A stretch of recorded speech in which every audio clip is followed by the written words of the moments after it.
Hello सर्वांना.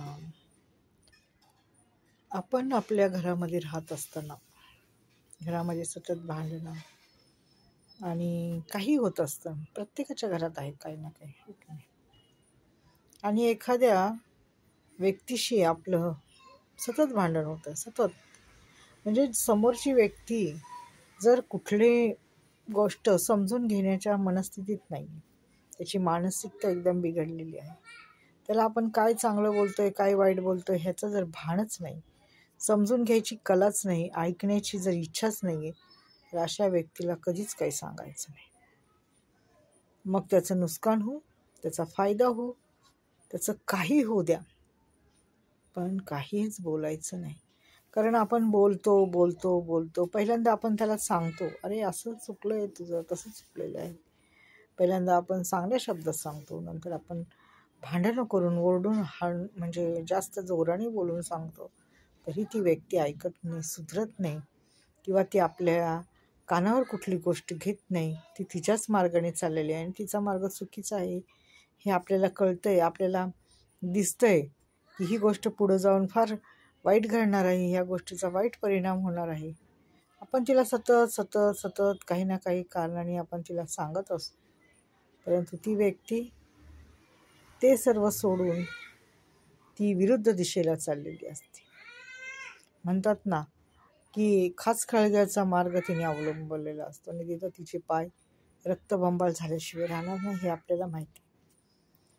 कारण काय असतं त्याच्यात? छोटंसंच कारण आहे. कारण असतो अहंकार, गर्विष्ठपणा आणि मी कोणीतरी विशेष, मला सर्व ज्ञान संपन्न.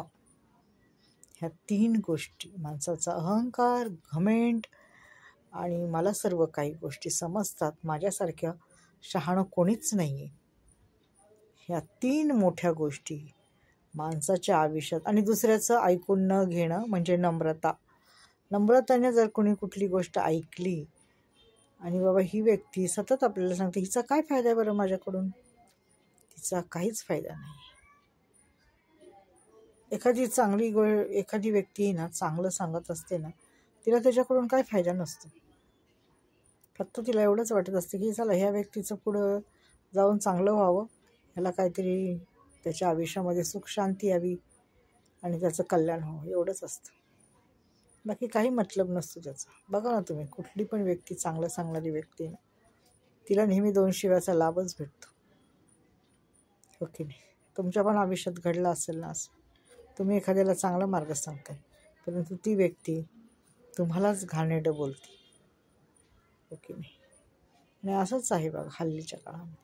कोणाला काही चांगलं सांगायचा किंवा चांगलं बोलायचा, चांगलं करायचा मार्गच उरला नाही, जो तो आपल्या मनचा शहाणा झालेला आहे. असं आहे. पहिल्याच्या काळी असं नव्हतं. आमच्या वेळेस जे आई वडील म्हणतील ते आम्ही गपचूप ऐकायचो. त्यामुळं तर आज आम्ही इथपर्यंत आहोत, माहिती. आणि आमच्या वाणीत मधुरता आहे. हेच तर माणसाचे खरे गुण आहे. संस्कार म्हणतात ना, ते हेच आहे. धन्यवाद.